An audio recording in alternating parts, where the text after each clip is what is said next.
Der AM-Cast. Gespräche über Gottes Wirken heute und Mission weltweit.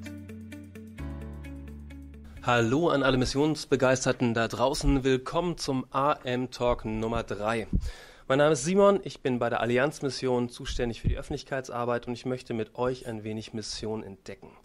Ich freue mich heute besonders auf einen interessanten Gast, auf Joseph Najem. Er ist Präses, also geistlicher Leiter der Freien evangelischen Gemeinden im Libanon, im Sudan und in Syrien. Und ich habe mit ihm darüber gesprochen, wie es in Syrien nach dem Krieg weitergehen kann und wie die Chance eines geistlichen Neuaufbaus dieses Landes aussehen kann und was unser Teil dabei ist.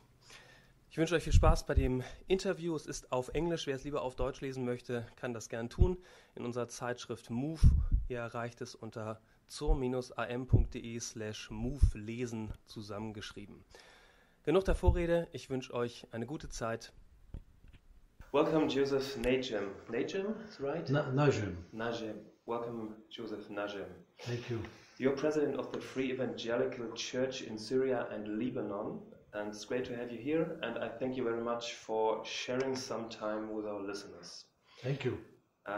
So first question, Joseph, you grew up in Lebanon and were raised in Catholic tradition, but as you said yourself, you had no interest in Catholic matters. How did you get to know Jesus personally then?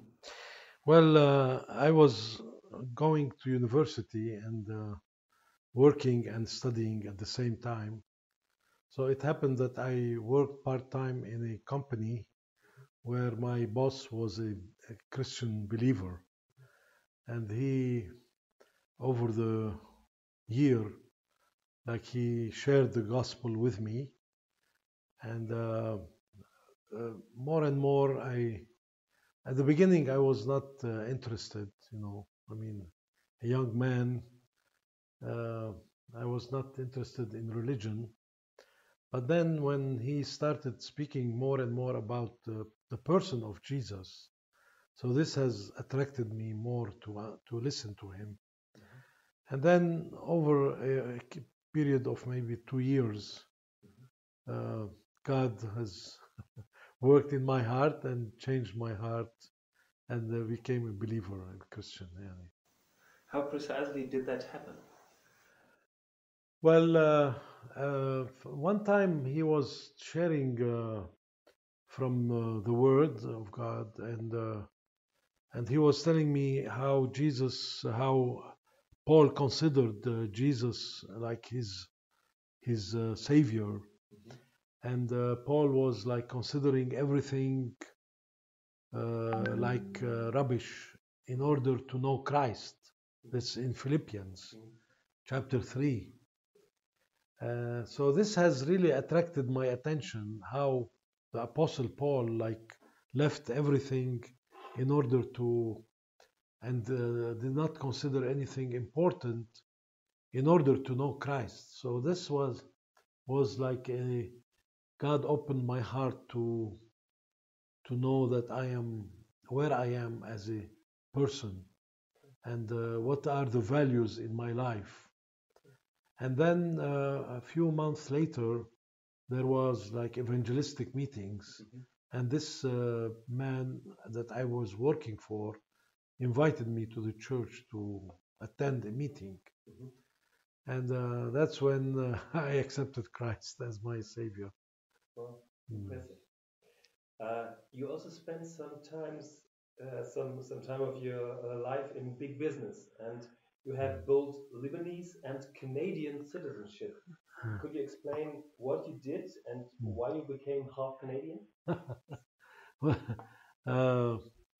Actually, I was working in my career as a financial person. So I was working, one of my latest positions was a regional financial director of an American company. And I used to travel to many Arab cities in the Arab world in order to open new branches for the company. Okay. So that was in the 80s. And then I used to travel a lot in the Arab world, and I always think, God, how are you going to bring the gospel to the Arabs? Like, because you cannot go as a missionary into certain Arab countries. And like I see the land from the plane, the aeroplane, and I had some kind of prayer that God will really do something for our Arab nations, not knowing that God was working in my heart to stir my heart to the mission work. Mm-hmm. But when I sensed that God was asking me to, was like touching my heart, I resisted the idea because I was following my career and I was busy in the business world, you know, good salary, good career, good position. So I said, well, maybe I should do something about it and start putting some money aside to send someone to become a missionary to the Arab world. And the one you sent was not someone else but yourself. Yes, not knowing that later on I will use this money myself to go to a seminary. Yeah. And that was during the civil war in Lebanon. And during the civil war in Lebanon, we had my family and we had like got an immigrant visa to Canada as a emergency exit, in case things really get worse in Lebanon because of the civil war. Mm.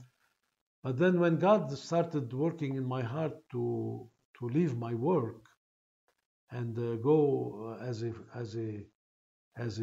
pastor and do something about missions for the Arabs, it was a big decision in our life. That was in 1990. Mm-hmm. In 1990. And so I resigned my work, my job, and we started praying where to go for me to be prepared to become like a pastor or a serving God. And then we realized that on this visa to Canada, why don't we investigate if there are seminaries in Canada? And we started asking here and there.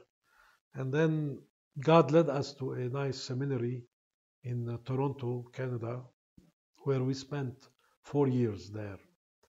And these 4 years after I finished my seminary studies were like considered as enough time spent in Canada for me to and for my family to be granted a citizenship, Canadian citizenship. So that's how we got the Canadian citizenship on top of the Lebanese citizenship. So for me, it was very useful over the years that I can travel with a Canadian passport to certain countries where with a Lebanese passport it becomes very difficult to enter. Like now I came to Germany with my Canadian passport. Last month I went to Jordan with my Lebanese passport. When I visit certain Arab countries, I go with the Lebanese or with the Canadian passport, depending on what is the best. So it gave me, like God gave me a possibility to enter certain countries easily because of that, and I'm grateful to God for that. A kind of God's perfect preparation, it seems. Yes. During the past decades, you became church planter and missionary for Lebanon, Syria, Egypt, and Sudan. Which vision and which call did God give you for these countries? Well, as I said, like coming from the business background and going into these Arab countries, God has really stirred my heart to the mission work among the Arab people. So right from the beginning, when I went into a seminary, I knew that I will go back to Lebanon and start doing this calling and work for it. So when I finished my studies in Canada, I returned to Lebanon and the church, it's the Free Evangelical Church, asked me to take over from our previous pastor who was about to retire. Okay. So I accepted the position only with in mind to stir the mission vision for our people in the Free Church. And that's how we started in 1994 doing that. Yeah. It was not easy, it was hard to convince a church that usually we receive missionaries from Europe or North America. And now we want to start thinking how to ourselves do mission work as beside our foreign missionaries, Yes. brothers and sisters who come to help us. So that was a big challenge to start casting the vision. And really, God is only God who can do this. I mean, as we can be His voice in a way, but it is God who works in the heart of the people. And really, God has started to implement this focus in the heart of some young people. So we had one of our young people responding to the mission call, and he went to Jordan. Wow. And now he started over the years. 20 years ago, he started a Bible school. Okay. In Jordan, in Amman, Jordan. Yeah. And now today he has around 25 students studying in his school.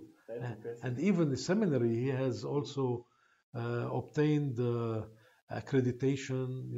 Over the years he worked hard for that, and God is using him to bring through this pipeline new church planters in the Arab mission field.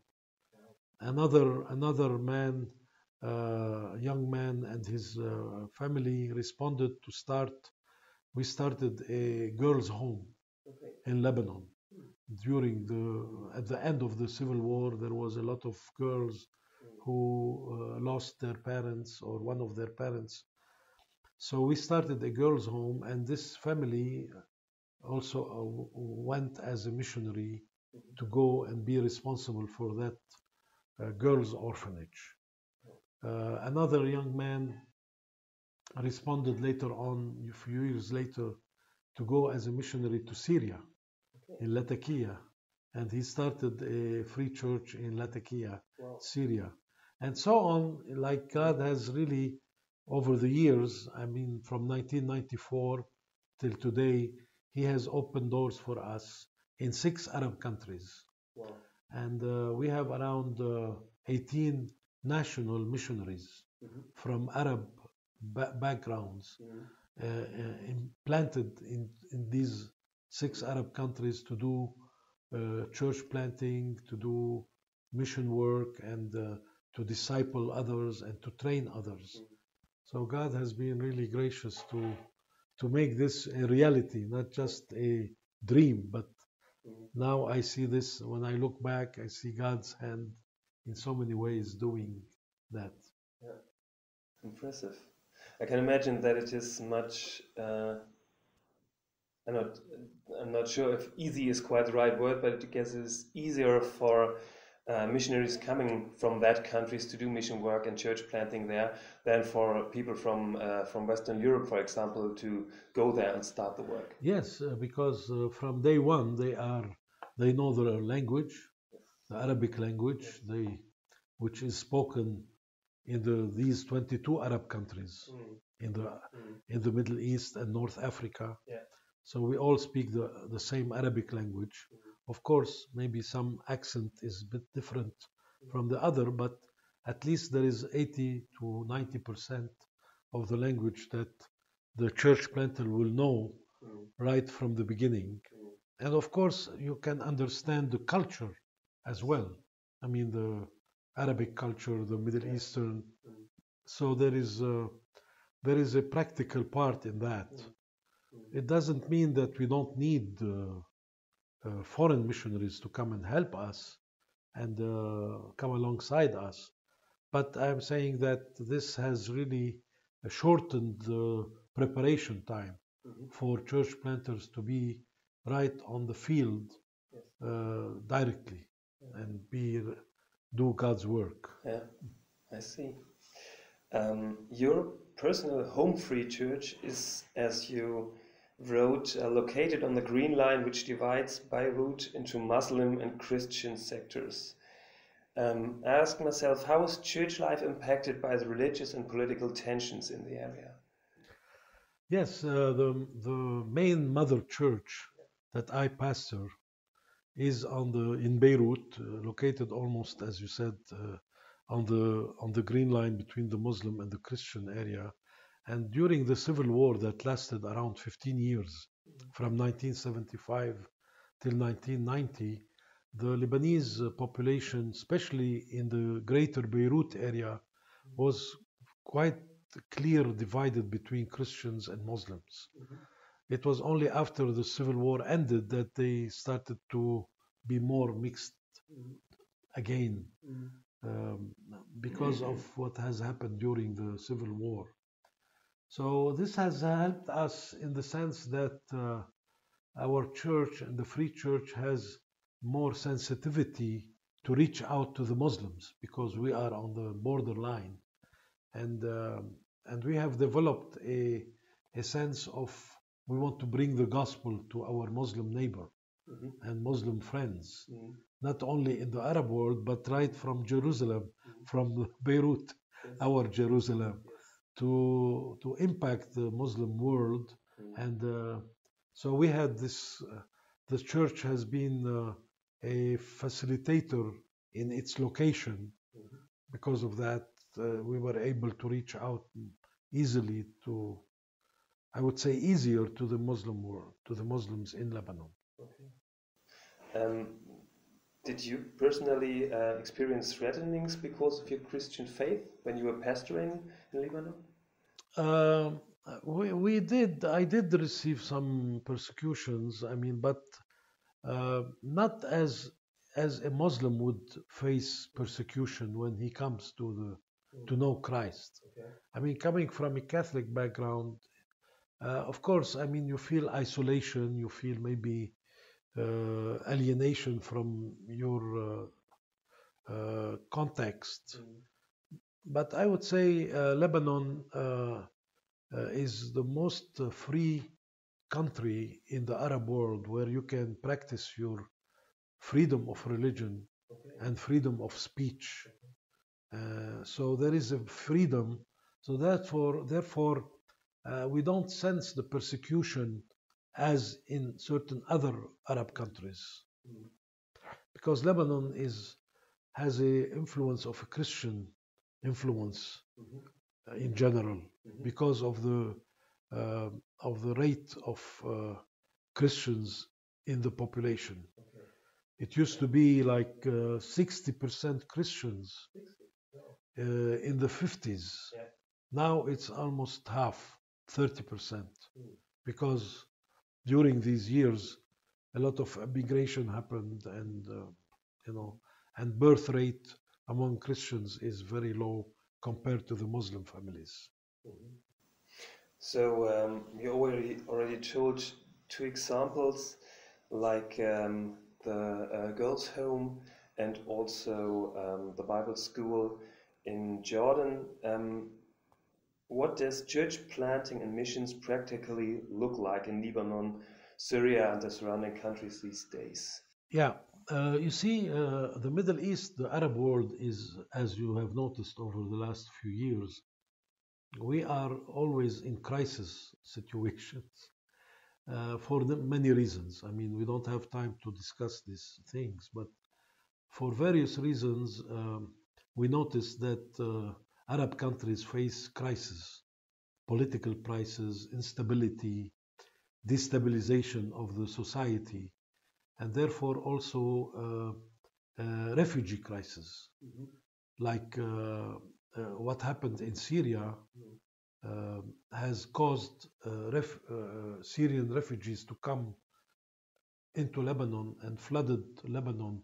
We have 1.5 million refugees, Syrian refugees living in Lebanon, and Lebanon is only 4 million people. Whoa. So can you imagine Yeah. 1.5 million Yeah. invading your country of 4 million? Yes. So that's overwhelming in a sense. So our mission work flourishes in the crisis situation because that's where people are hurting. People are having troubles, lose hope, and need help and need to be loved. And I think God is using this way to reach out to the Arab in general and in different countries through crisis situation. So crisis for us becomes an opportunity to bring the gospel. Okay. Fascinating. Not that we want more crisis, but No. this is what's happening. Yeah, of course. You told that one church planter went to Syria and planted a free evangelical church there. Are there free evangelical churches left in Syria which are able to do their work? Well, like in Syria or any other Arab country, because these countries are Muslim countries, most of our work is underground. It's in-house church movements. Yeah. So we have certain visible churches like building. We have two, one in Damascus and one church in Damascus and one church in Latakia. But we have a lot of house churches scattered, especially in the northern part of Syria among the Kurdish people group.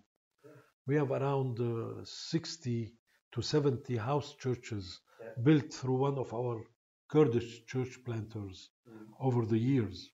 So in a way, you can say that we have churches, but not visible on the map because of the confidentiality and the situation, the sensitive situation of the Islamic countries.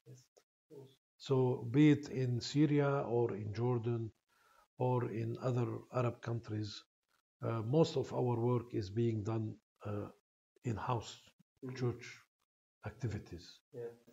So mainly an underground situation. For us here in Germany, the news about Syria and the surrounding countries is filled with bad news for years. Yeah. What is your vision for Syria and the surrounding countries for the time after the war? Will there be a time where Christian faith will not have to be an underground movement in Syria? Well, this is why I'm coming here. I mean, invited by Brother Thomas to discuss strategically how to face the future, especially in Syria, particularly now. I think what's happening and what God has done through these refugees in Lebanon is that we started ministering among around maybe 300 to 400 families over the last few years since the war happened in Syria. And in Lebanon, we were able to, beside bringing relief and humanitarian needs, we were also bringing the hope of Jesus through sharing the gospel with these families. And now we have two small groups of new converts, Syrian refugees, Muslim converts who have accepted Jesus, and really we can see clearly the change in their lives.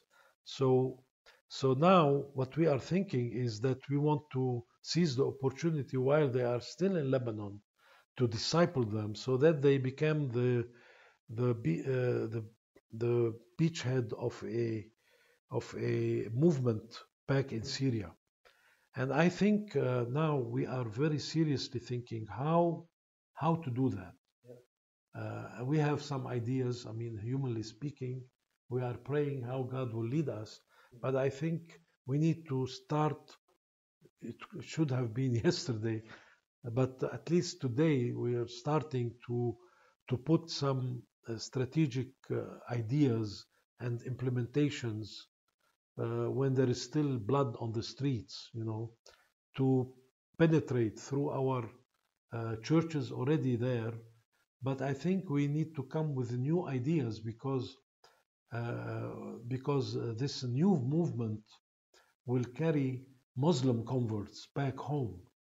So it's not a traditional way of doing ministry. It's a non-traditional way. And how the question is, how do you do church planting in a Muslim context with Muslim converts? And we have plenty of time today to discuss this, and I will be doing some presentations to talk about this. So we are excited about it. We are praying very hard. We are praying that God will bring the right people to champion this movement. So you gave the question how to do mission with Muslim Christians in a Muslim country. Could you tell some ideas which are not too confidential? Yes, I think normally this should be done through house movement, house church movement. But it has to have like a facade in front of the government for a visible church. But this visible church will be leading the house church around it for the Muslim converts, because in the Muslim countries, it's not allowed for Muslims to come into a Christian church. So the Christian church will be like a facade and a place for doing ministry, different kinds of ministry. But it will be also helping to feed and train the house church leaders. And most probably we will do it between Lebanon and Syria, the training, for these house church leaders. But we will be doing also a lot of humanitarian work inside Syria, helping, the communities to be reinstalled and finding some ways to help Syrian families who returned to have a kind of profession or a small enterprise. So there will be some kind of macro enterprise training, some kind of loans that will be given to certain families in order for them to start building their professional life and returning these loans. So many things that can be put under humanitarian like NGO, but on the deep inside it will be also carrying on the church movement, house church movement inside certain cities of Syria. Great. Thank you very much for your burning heart for Jesus and also the years of your ministry over there. Thank you. A last question: how can we, as a German missionary association and as German free evangelical churches, be part of spiritually building up Syria? What's your question? Yeah, I have. Last year we had the privilege to have Ansgar and Thomas visiting us, and we do like a training, yearly training for our leaders, and that was a new beginning of building some kind of trust and partnership. I believe very much in developing a partnership because God has given us different resources, whether people or time or finances or all kind of resources that God has enriched our churches in Lebanon and in Germany and elsewhere. So if we can pull our efforts together and focus and have a mission, common mission goals, I think God will do greater impact pulling us together than each one individually and separately. So we will be excited to see how God will weave something together for the sake of a field like Syria that is ripe and really we need to not waste time. We need to jump into these opportunities because these windows of opportunities, as you have maybe noticed when the communism departed from certain East European countries, the windows was open for a few years and then closed. So we don't know what the future holds, but I think we need to move strategically and in the right of God's timing together. This might be the final statement for today. Thank you very much. Thank you for your honesty and your time.